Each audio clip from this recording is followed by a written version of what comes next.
warahmatullahi wabarakatuh. Bismillahirrahmanirrahim.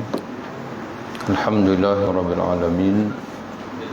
Wassalatu wassalamu ala nabiyyina wa habibina wa syafi'ina Muhammad bin Abdullah wa ala alihi wa ashabihi wa man ihtada bihadihi wastanna bisunnatihi ila yaumiddin, amma ba'd. Yang dikasihi Tuan Imam sekalian, pegawai dan ahli kuasa masjid, tuan-tuan, puan-puan yang dirahmati oleh Allah Subhanahu wa taala. Kita sambung tadabbur kita daripada surah Yusuf,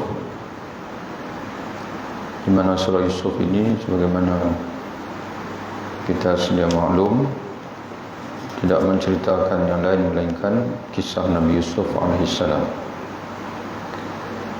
Kita telah pun selesai melalui kisah yang kedua berkenaan Nabi Yusuf, iaitu dia berhadapan dengan cabaran, godaan daripada perempuan, iaitu isteri kepada tuan dia sendiri, yang dalam tafsir menyebutkan nama isteri kepada tuan dia ini iaitulah Zulaikha, yang telah menggoda dia untuk melakukan zina. Namun Nabi Yusuf AS telah menunjukkan kekuatan iman dan juga ketakwaannya kepada Allah Subhanahu wa taala. Dan kita juga telah membaca satu hadis Nabi SAW di mana Nabi menyebutkan salah seorang daripada 7 manusia ataupun 7 manusia yang akan diberi naungan oleh Allah di akhirat. Pada hari tidak ada naungan, tidak ada perlindungan, tidak ada jagaan yang dapat diberikan oleh sesiapa melainkan oleh Allah, yaitu hari akhirat. Salah seorang daripadanya ialah rajulun, seorang lelaki yang dirayu oleh seorang wanita yang mempunyai kecantikan, kedudukan, yang mengajak dia berzina. Namun dia berkata kepada wanita itu, inni akhafullah, sesungguhnya aku takut kepada Allah Subhanahu wa taala. Jadi sudah tentu contoh yang paling ketara daripada kisah yang kita baca ini adalah Nabi Yusuf alaihissalam.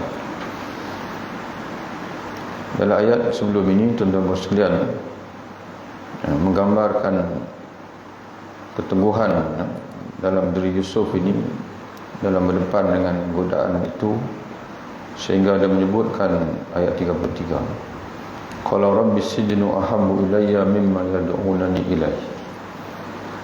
Nabi Yusuf alaihissalam berdoa kepada Allah, merayu kepada Allah dengan berkata, wahai Tuhanku, Rabbi, wahai Tuhanku, as-sijnu ahabbu ilayya, aku lebih suka kepada penjara, mimma yad'unani ilaih, daripada apa yang perempuan-perempuan itu ajak aku kepadanya. Mana Zulaikha dia berpakat dengan perempuan-perempuan yang lain, di mana dalam tafsir menyebutkan dia menyuruh mereka memujuk Yusuf, mana dia belum putus asa.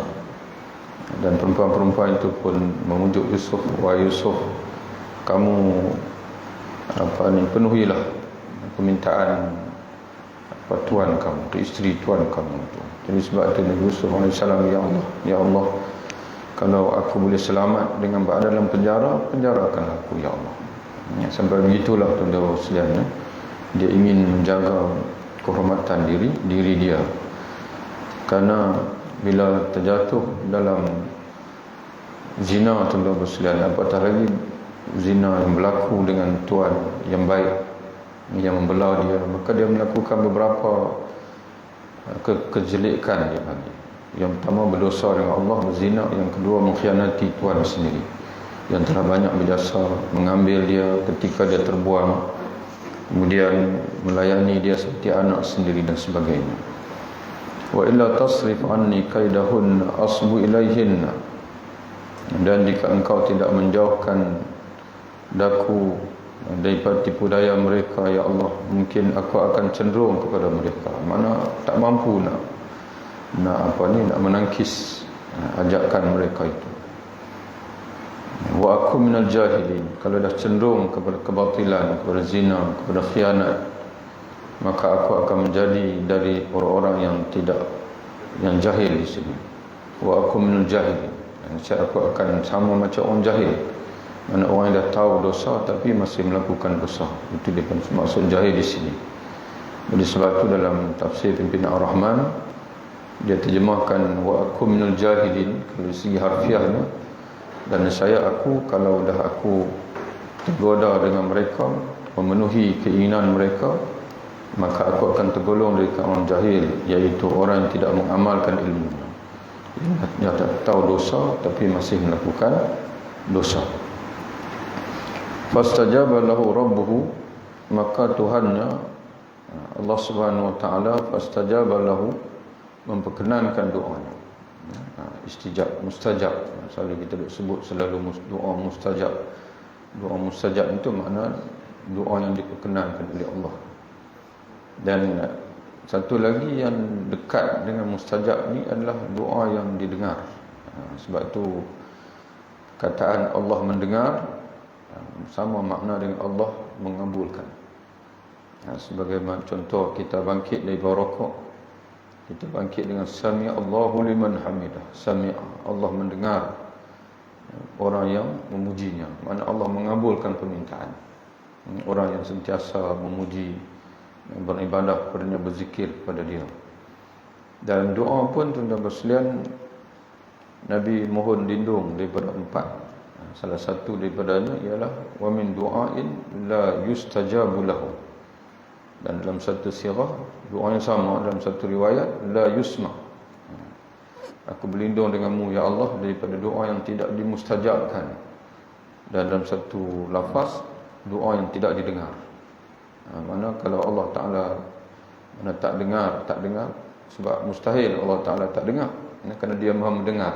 Sebab itu makna doa yang tidak didengar, makna tidak dilayan oleh Allah, tidak dimustajabkan oleh Allah Subhanahu wa taala. Jadi penuh doa tu, tuan-tuan balik carilah kalau nak baca. Memang malam ni kalau tuan-tuan tak pernah baca tu tahu, tapi nak kena cari untuk tuan-tuan amal. Allahumma inni a'udzubika min ilmin la yanfa'. Nabi berdoa kepada Allah, ya Allah, ya Tuhanku, aku berlindung denganmu ya Allah daripada ilmu yang tidak memberi manfaat. Tahu banyak tapi tak ada faedah. Wa min qalbin la yakhsha, dan aku berlindung juga ya Allah denganmu daripada hati yang tidak khusyuk. Wa min nafsin la tashba, daripada nafsu yang tidak berasa puas. Wa min du'ain la yustajabu lahu atau la yusma, dan daripada doa yang tidak dimustajabkan. Itu Nabi minta lindung dengan Allah. Hadis doa ini kalau tak silap dalam sekalian ada dalam Sahih Muslim, dalam hadis Sahih Muslim. Fastajaba lahu rabbuhu fasarafa anhu kaidahun, maka Tuhannya memperkenankan doanya, lalu dijauhkan daripadanya tipu daya mereka. Sesungguhnya innahu huwas samiul alim, sesungguhnya dia, yakni Allah, dialah as-sami' yang maha mendengar, yang maha mendengar doa hamba-hambanya, rintihan hamba-hambanya. Al-alimu, lagi maha mengetahui akan keadaan hambanya. Jadi sebab itu tuan-tuan sekalian, kita berdoa, Allah Ta'ala tahu, Allah Ta'ala dengar doa kita, dan paling sama Allah Ta'ala tahu keadaan kita, macam mana nak tolong kita. Jadi sebab itu tuan-tuan sekalian, kita ulang lagi banyak kali tak apa, kita selalu ulang hadis ini, hadis yang pendek, mudah kita nak ingat. Nabi sebut ihfazillah yahfazka, jagalah Allah, Allah akan jaga kamu. Jagalah Allah, Allah akan jaga kamu. summa bada lahum, kemudian bada yakni zahara lahum min ba'di ma ra'ul ayat, kemudian timbullah fikiran kepada mereka. Mereka ni siapa? Dan tafsir menyatakan iaitu tuan Yusuf ataupun suami kepada Zulaikha, nampak kepada mereka, mana timbul fikiran kepada mereka. Min ba'di ma ra'ul ayat, sesudah mereka melihat tanda-tanda kebenaran Yusuf. Mana mereka nampak, tuan-tuan sekalian, nampak kepada mereka memang Yusuf ni betul. Kerana Zulaikha dia mendakwa Yusuf yang goda dia, tapi dia nampak kepada semua orang bahawasanya Yusuf ini benar, dia tidak bohong, dia tidak tipu. Tapi dalam pada itu timbul pemikiran, timbul idea kepada tuan Yusuf ini, tuan Nabi Yusuf AS, juga suami kepada Zulaikha ini, dan juga pembantu-pembantu dia, penolong-penolong dia. Apa yang timbul idea kepada mereka, la yasjununnahu hatta hin, untuk mereka memenjarakan Yusuf sehingga ke suatu masa.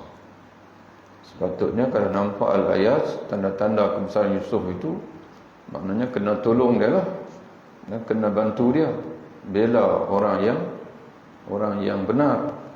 Tapi dia tidak, dia lebih kepada nak tutup keaiban, dia panggil. Nak tutup, dia panggil. Macam mana kita nak tutup supaya orang tidak sembang-sembang, tidak cakap. Dan dalam tafsir menceritakan bahawa idea itu timbul daripada Zulaikha sendiri. Dia pujuk suami dia, kamu kena penjara Yusuf. Kalau tidak, orang nampak saja muka Yusuf, orang duk teringat lagi cerita-cerita ini. Hatta hin bada lahum, timbul fikiran kepada mereka untuk memenjarakan dia, sampai satu masa. Mana bukan penjara itu sampai bila-bila, mana sampai orang senyap, sampai berita itu reda dengan sendiri. Ini tuan-tuan sekalian, setiap kezaliman itu akan bawa kepada musibah. Bukan musibah untuk orang dizalimi itu, untuk orang yang menzalimi. Sebab itu selepas ini Aziz yang menjarakan Yusuf itu, dia hilang jawatan. Nabi Yusuf pula akan ambil jawatan dia selepas itu. Jadi sebab itu tuan-tuan sekalian, Allah Subhanahu Wa Taala dia senantiasa menolong hamba-hambanya yang dizalimi, dan dia akan menjatuhkan orang yang zalim. Jadi sebab itu tuan-tuan sekalian, kita kalau apa-apa sekalipun kena elakkan diri daripada menzalimi sesiapa. Kerana dalam satu hadis Nabi menyebutkan di antara doa yang tidak ada hijab seseorang dengan Allah, walaupun orang itu kafir, walaupun orang itu bukan manusia binatang, ialah doa orang dizalimi. Ittaqu da'watal mazlum fa innahu laysa bainahu wa bainallahi hijab. Hendaklah kamu berjaga daripada doa orang dizalimi, kerana tidak ada di antara dia dan juga Allah Ta'ala sebarang dinding atau sebarang hijab. Jadi sebab itu tuan-tuan sekalian, tapi orang kita ni bila sebut zalim, dia duduk nampak atas kali, mana pemimpin tak boleh buat zalim. Atas ke, tengah ke, bawah sekali ke, tidak boleh zalim. Hatta tuan-tuan sekalian, Nabi pesan pada kita ni, jangan zalim sama anak-anak pun tak boleh zalim. Sebab itu Nabi sebut, ya'dilu baina auladikum, berlaku adillah sesama anak-anak kamu. Dalam layanan pada anak-anak pun tak boleh zalim. Jadi semua hal tuan-tuan sekalian, jangan berlaku zalim. Ini bersabit pesanan bila seorang sahabat Nabi, nama dia Bashir, dia pakat dengan isteri dia untuk bagi hibah sebidang tanah kepada anak dia nama Nu'man. Yang cerita ni Nu'man. Jadi lalu mereka jumpa Rasulullah untuk jadi saksi, supaya nanti kalau mati dan sebagainya, mana anak-anak lain tak boleh tuntut, kena pemberian itu disaksikan oleh Nabi. Nabi jadi saksi. Lalu Nabi tanya mereka, kamu nak bagi hibah kepada anak kamu yang nama Nu'man ini, anak-anak lain bagi ke tidak? Itu Nabi tanya, anak-anak lain bagi ke tidak? Lalu mereka jawab, anak lain tak bagilah, yang nak bagi anak ni seorang. Dan Nabi kata, pulanglah kamu, aku tidak akan menjadi saksi, Nabi sebut al-jawrin, atas kezaliman. Jadi sebab itu tuan-tuan sekalian, suami dia berlaku adil pada isteri dia dengan beri nafkah dan sebagainya, dan berlaku adil pada sama kawan-kawan. Jadi begitulah tuan-tuan sekalian. Jadi patutnya Aziz ini dia membela Yusuf. Aziz pangkat yang disebut oleh Allah dalam Quran, tapi nama dia yang sebenarnya kata ulama tafsir iaitu Qitfir nama dia. Sepatutnya dia membela Nabi Yusuf AS, tapi dia menjarakan Nabi Yusuf AS sehingga ke suatu masa, kata ulama dalam tafsir 7 tahun. Bayangkan Nabi Yusuf AS duduk dalam penjara selama 7 tahun. Kemudian masuklah dalam ayat-ayat berikutnya kisah Nabi Yusuf AS dalam penjara. Kisah Nabi Yusuf dalam penjara. Jadi Nabi Yusuf dia dah lepas 2 ujian. Satu ujian iaitu konspirasi daripada saudara-saudara dia sendiri, membuang dia untuk menjauhkan dia daripada ayah dia, dibuang dalam telaga, lepas dalam tu.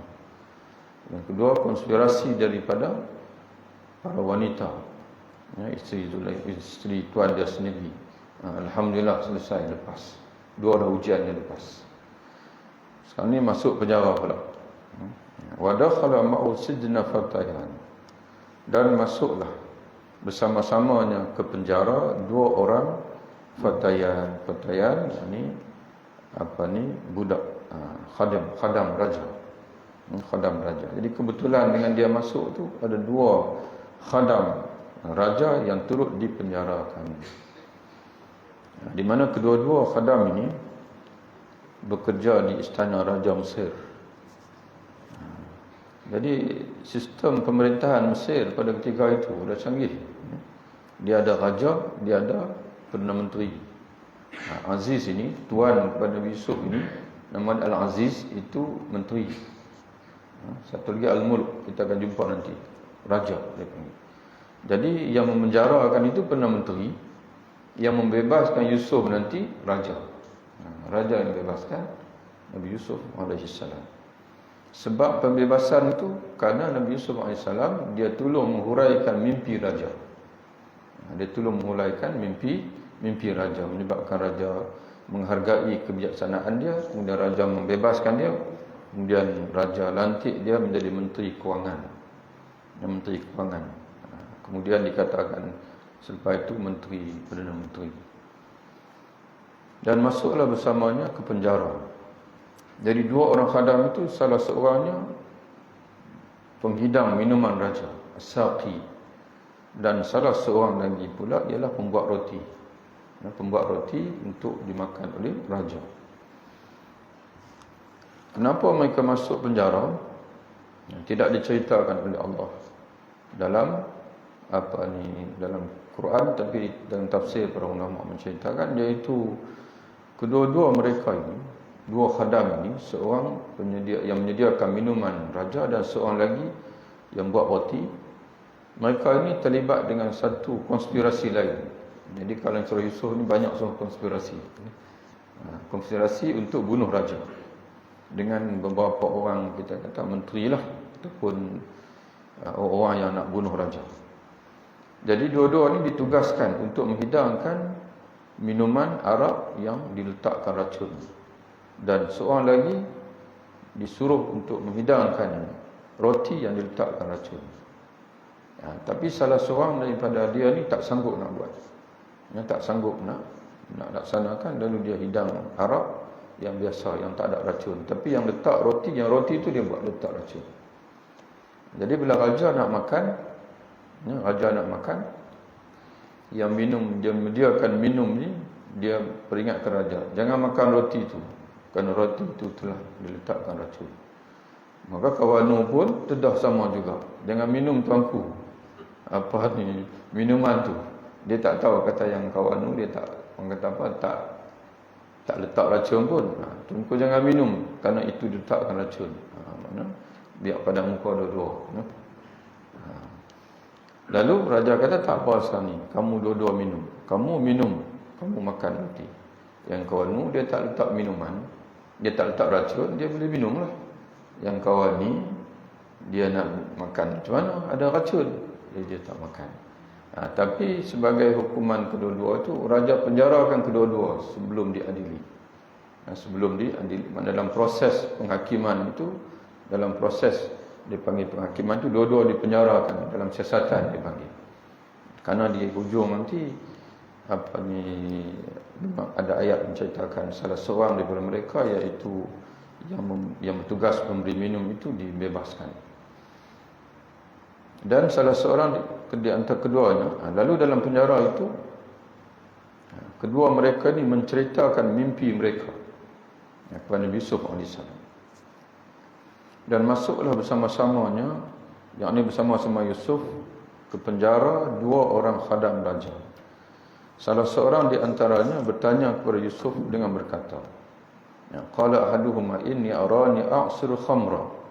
Sesungguhnya aku bermimpi, semalam aku bermimpi melihat diriku memerah anggur. A'siru khamran, memerah anggur.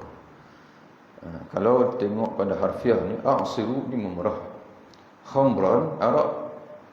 Tapi ulama kata makna merah arak di sini makna merah anggur. Itu gaya percakapan orang Arab. Makna walaupun dari segi harfiah memerah arak, tapi maksudnya adalah memerah anggur untuk dijadikan sebagai arak. Kitab bahasa Melayu pun ada juga, dipanggil balaghah, dipanggil i'tibar ma sayakun, bercakap mengambil kira benda yang akan berlaku. Macam bila tuan-tuan di rumah nak lapak nasi, tuan-tuan kata apa dekat isteri, pergi masak nasi nak masak apa dah, mana masak dah. Maksud kita tu apa? Masak beras. Tapi panjanglah kalau tuan-tuan nak sebut bangkit masak beras supaya menjadi nasi. Maksud macam tu. Jadi kita terus cakap masak nasi. Padahal nasi tak payah masak dah, yang kena masak tu beras. Tapi gaya percakapan dia panggil i'tibar, mengambil kira apa yang akan berlaku. Bila nak masak nasi supaya jadi beras, jadi masak beras supaya jadi nasi. Nasi itu kita makan. Dan kadang-kadang kita cakap terus saja, tak suruh masak pun. Abang terus kata, saya lapak nasi. Mana faham dah. Maknanya suruh isteri kita tu masak sekali dengan beras, dari nasi sekali dengan lauk lah. Pasal mana ada orang pernah makan nasi saja, tak makan dengan lauk. Tapi kita kata, kalau orang dulu dia panggil tanak nasi, ini bangkit tanak nasi, ini ada orang nak main rumah. Jadi begitu tentang gaya percakapan. Waqala, dan seorang lagi pula, al-akhar, seorang lagi pula, dua-dua mereka mimpi pada malam itu.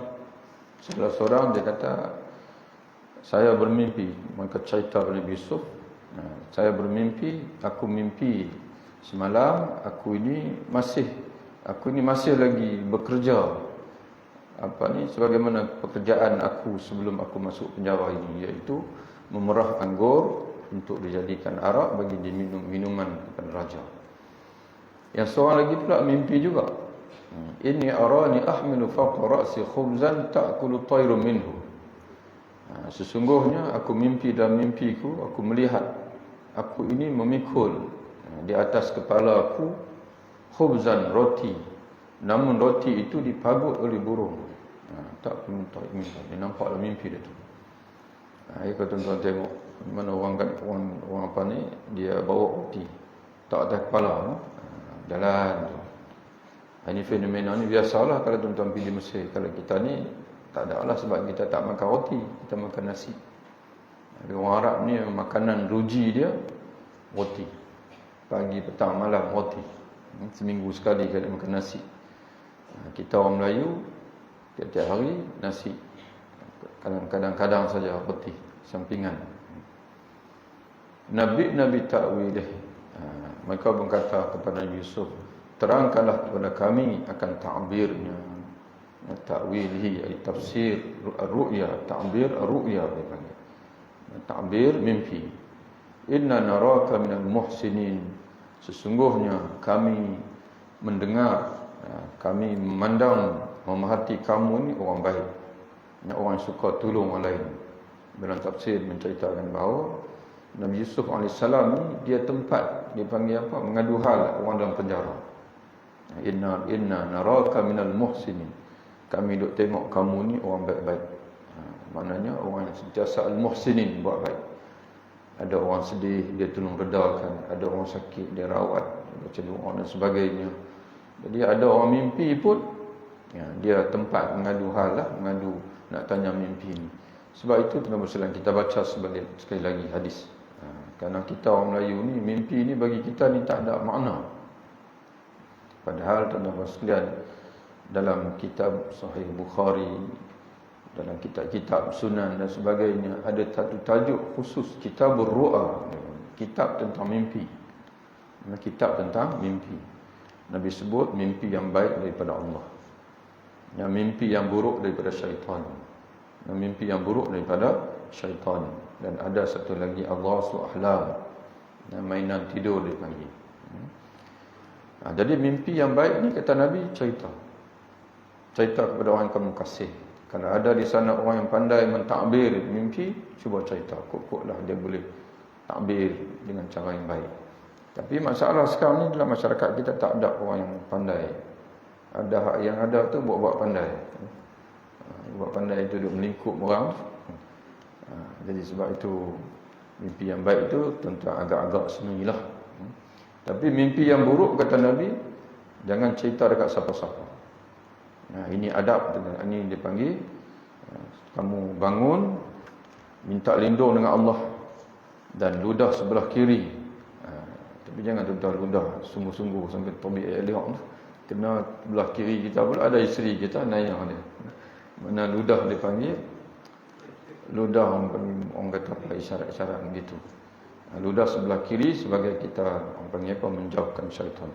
Kemudian minta lindung dengan Allah. Dan Nabi kata, la tadurruhu. Mimpi buruk itu tak akan memberi mudarat kepada dia.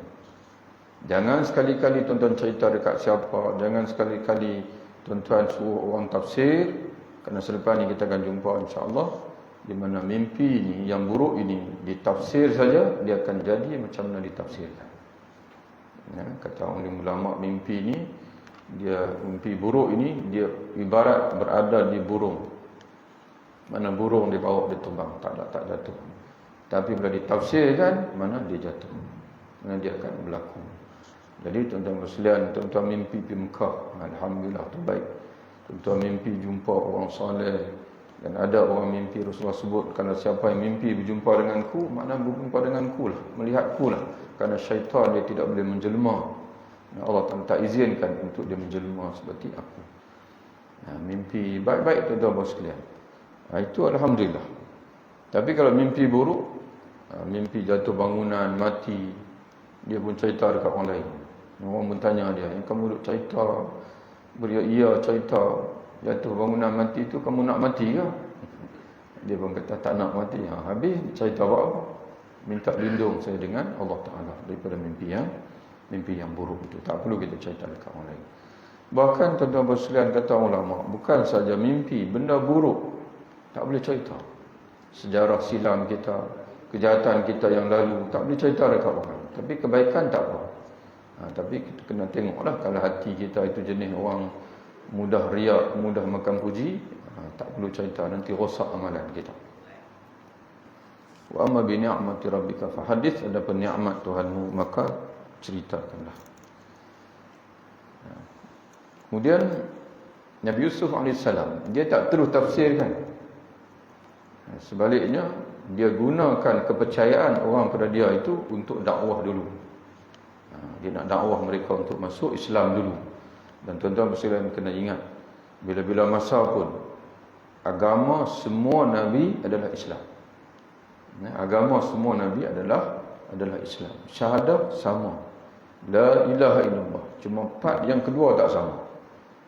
Kalau Nabi Adam AS, la ilaha illallah, anak-anak dia kena mengikuti Adam Rasulullah. Kalau Nabi Nuh la ilaha illallah, kemudian Nuh Rasulullah. Kalau kita pula la ilaha illallah Muhammadun Rasulullah, sama. Terasnya ialah tauhid la ilaha illallah. Dan juga mengikuti Rasul yang diutuskan oleh Allah. Dia tak terus pada tafsir mimpi, tapi dia panggil, dia tunjukkan dulu bahasanya dia Rasul. Dia tunjuk mukjizat dia dulu. Qala Yusuf menjawab, la ya'tikuma ta'aman turzaqani. Aku bukan sahaja dapat menerangkan takbir mimpi kamu, bahkan tidak datang kepada kamu sesuatu makanan yang dihidangkan kepada kamu tiap-tiap hari dalam penjara ini, melainkan aku dapat memberitahu kepada kamu akan nama dan jenisnya. Tunggu sekejap lagi, aku nak beritahu kamu makanan apa yang akan dihidang kepada kita, jenisnya dan sebagainya. Itu maknanya mukjizat, salah satu daripada mukjizat yang Allah Taala beri pada Nabi Yusuf alaihi salam. Dia boleh beritahu makanan apa yang akan dihidangkan. Zalikuma,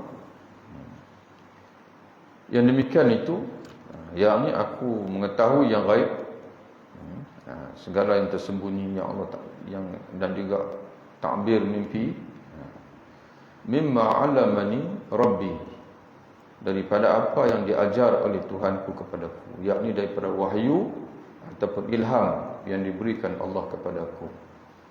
Mimma 'allamani Rabbi, dia panggil. Aku ini, ilmu yang ada padaku ini daripada Tuhan. Itu Rasul lah, tuan-tuan sekalian, Rasul. Inni taraktu millata qaumin.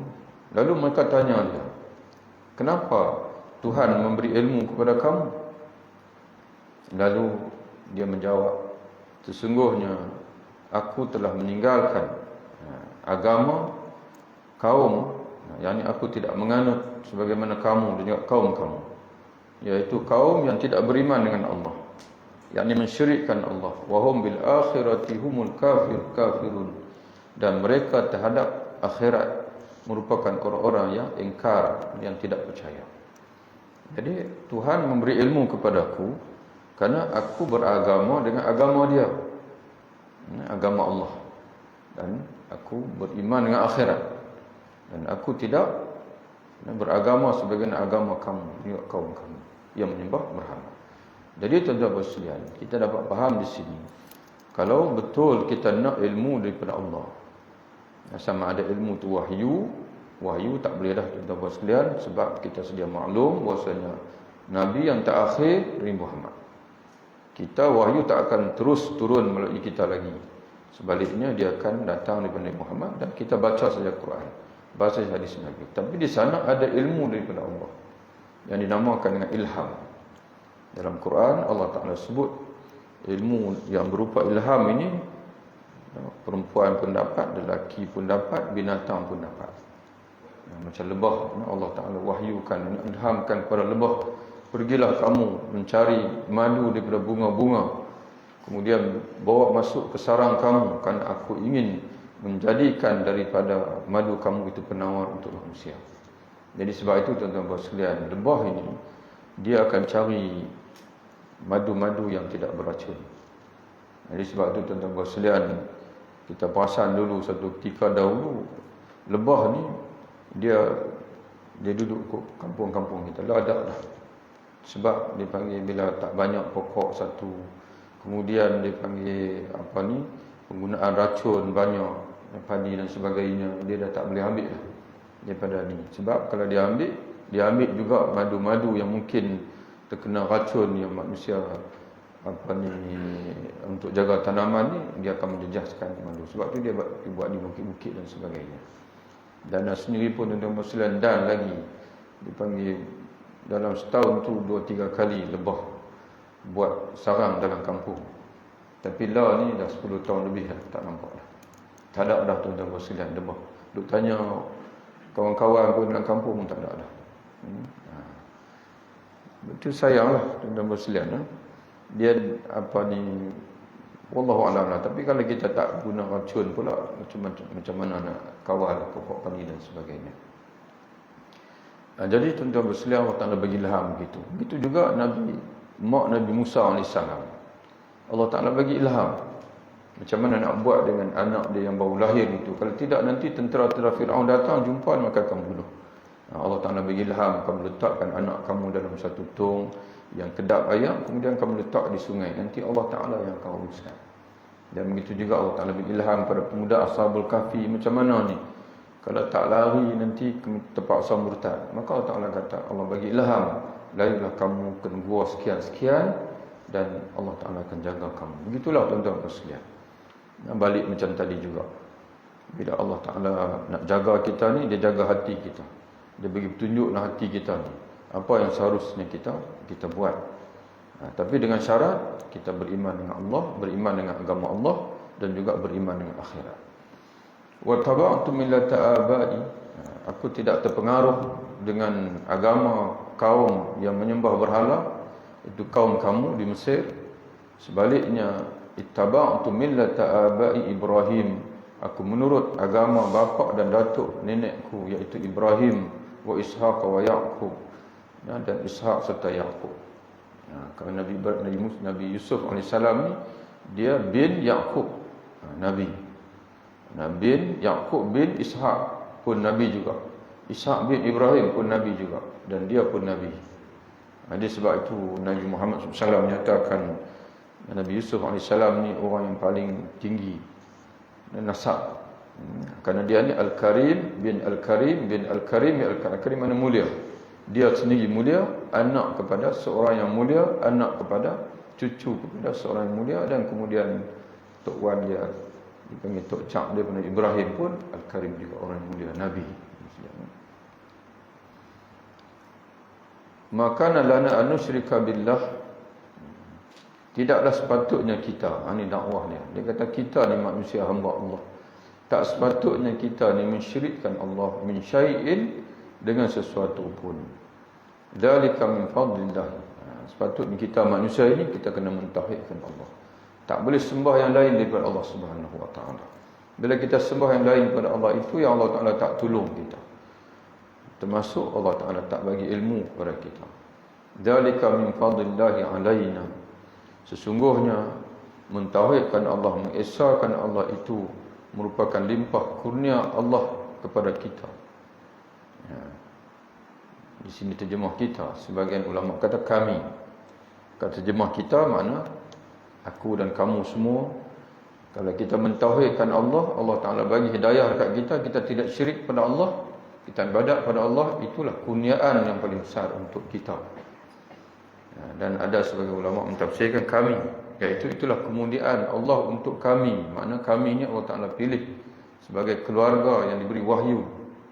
Wa 'alan nas, dan sekaligus untuk sekalian manusia. Kalau untuk kami direct Allah Ta'ala bagi wahyu, tapi sekalian manusia yang lain kurniaan Allah melalui kami, di mana wahyu turun dekat kami, kemudian kami sampaikan kepada sekalian manusia yang lain. Jadi sebab itu tuan-tuan sekalian, kita sendiri pun Allah Ta'ala mengajar kita. Bila dalam suratul Fatihah yang kita duk sebut selalu, siang malam, pagi petang, 17 kali. Itu kalau kita sembahyang fardu saja. Kalau tambah dengan yang sunat lagi, lebih 17 kali kita baca Fatihah. Kita minta daripada Allah jalan yang lurus. Jalan lurus ini jalan siapa? Iaitu jalan orang-orang yang engkau, yakni Allah, limpahkan nikmat. Jadi nikmat apa tuan-tuan sekalian itu? Sehingga dengan nikmat itu manusia akan berada jalan lurus, iaitu nikmat iman, nikmat Islam. Jadi sebab itu tuan-tuan sekalian, nikmat yang paling utama dalam hidup kita ini, yang kita kena rasa betul sungguh-sungguh dalam hidup kita ni, Allah Ta'ala pilih kita untuk diberi nikmat itu. Bukan makan, bukan minum, tapi nikmat Allah Ta'ala pilih kita ni untuk diberi Islam. Kenal kita dengan Allah Ta'ala. Kalau tidak tuan-tuan sekalian, boleh agak tengoklah kita duduk tak mana. Ini kita duduk dalam masjid menyembah Allah Ta'ala Tuhan yang sebenar. Kalau tidak tuan-tuan sekalian, ada calik lidah. Hak lain pula tak tahulah. Dan kita kena kenang sungguh-sungguh lah tuan-tuan sekalian. Karena kita orang Melayu ni, asal kita ni agama apa? Agama Hindu. Agama agama Hindu. Allah Ta'ala kekalkan untuk kita masih ada lagi tu di candi di mana lembah Hujang tu.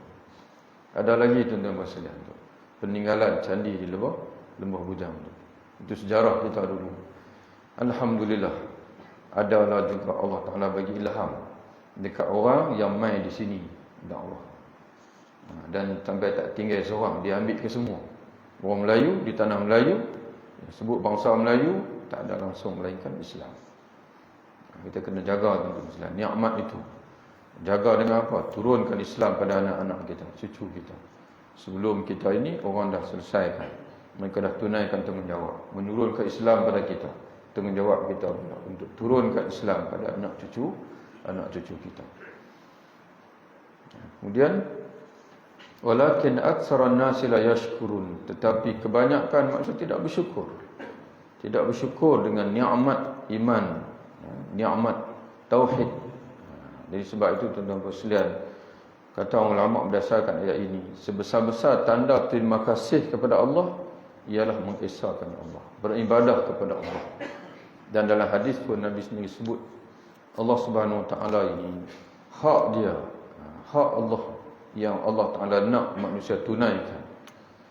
Tuan-tuan sekalian, kita sedia maklum banyak sungguh nikmat yang Allah Taala bagi dekat kita. Tak pernah putus nikmat kehidupan, kata ulama disimpulkan kedua, nikmatul ijad wa nikmatul imdad. Dalam banyak-banyak nikmat yang Allah Taala bagi dekat kita ni disimpulkan kedua. Satu, nikmat kewujudan. Kita ni ada dengan sebab Allah Taala yang bagi nikmat kat kita. Kalau kita jangan mimpilah boleh ada kita ni, boleh lahir. Yang kedua ialah nikmatul imdad. Nikmat meneruskan kehidupan, kewujudan. Nikmat ada, Allah Ta'ala jadikan. Kemudian nak terus ada, tuan-tuan sekalian, perlu makan, perlu udara, perlu matahari, dan perlu kepada orang lain yang tolong kita dan sebagainya. Jadi macam mana kita nak bersyukur? Macam mana nak tunaikan? Macam mana nak bersyukur? Bersyukur iaitu tunaikan hak Allah. Nabi SAW bersabda dalam satu hadis, Nabi tanya sahabat-sahabat, atadruna ma haqqullahi 'alal ibad? Tahukah kamu apa itu hak Allah Ta'ala kat hamba? Mana kewajipan hamba, kewajipan yang mesti hamba tunaikan kepada Allah. Para sahabat bila-bila masa pun Nabi tanya, jawapan mereka sama, Allah wa Rasul a'lam. Allah dan Rasulullah yang tahu. Beritahulah ya Rasulullah. Lalu Rasulullah berkata, haqqullahi 'alal ibad ay ya'buduhu wa la yusyriku bi syai'an. Hak Allah ialah kamu menyembah Allah dan jangan mensyirikkan satu dengan Allah. Itu saya Allah Ta'ala minta. Allah Ta'ala tak suruh kita bayar balik. Kalau Allah Ta'ala suruh bayar pun memang tak ada duit nak bayar.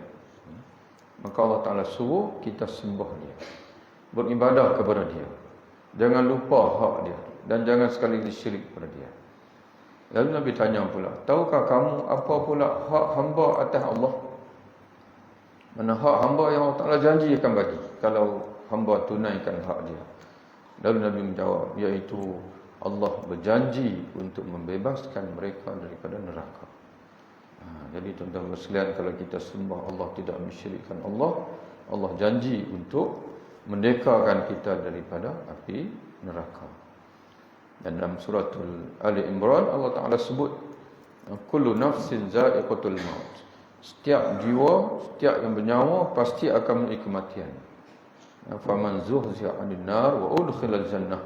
Lalu bila mati, kamu mati nanti, lalu kemudian dibangkit oleh Allah, maka sesiapa yang dibebaskan Allah daripada neraka dan dimasukkan ke dalam syurga, faqad faz, maka sungguhnya dialah yang berjaya.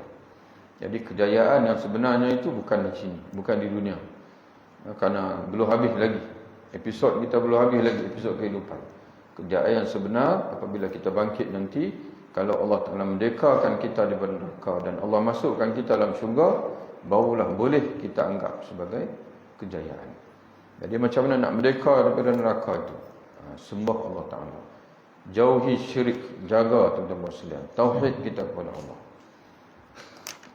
Ya sahib as-sijni a'arbabun mutafarriquna khairun amillahu wahidul qahhar. Nabi Yusuf tanya pula mereka, wahai dua saudaraku sepenjara.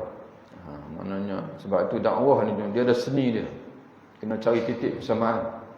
Nah, kita ni sama-sama duduk dalam penjara. Maka dia pun berbahasa dengan mereka berdua. Ya sahibai sijni, wahai dua rakanku sepenjara. Arba mutafarriquna. Apakah menyembah berbilang-bilang Tuhan yang bercerai-berai itukah yang lebih baik, ataupun menyembah Tuhan yang satu yang maha berkuasa? Nah, dia tanya. Sekarang ni kita fikir, kamu sebelum ni sembah banyak Tuhan, sak Tuhan ni, tapi aku menyembah Tuhan yang satu, dan Tuhan yang satu yang aku sembah tu pula Al-Qahar.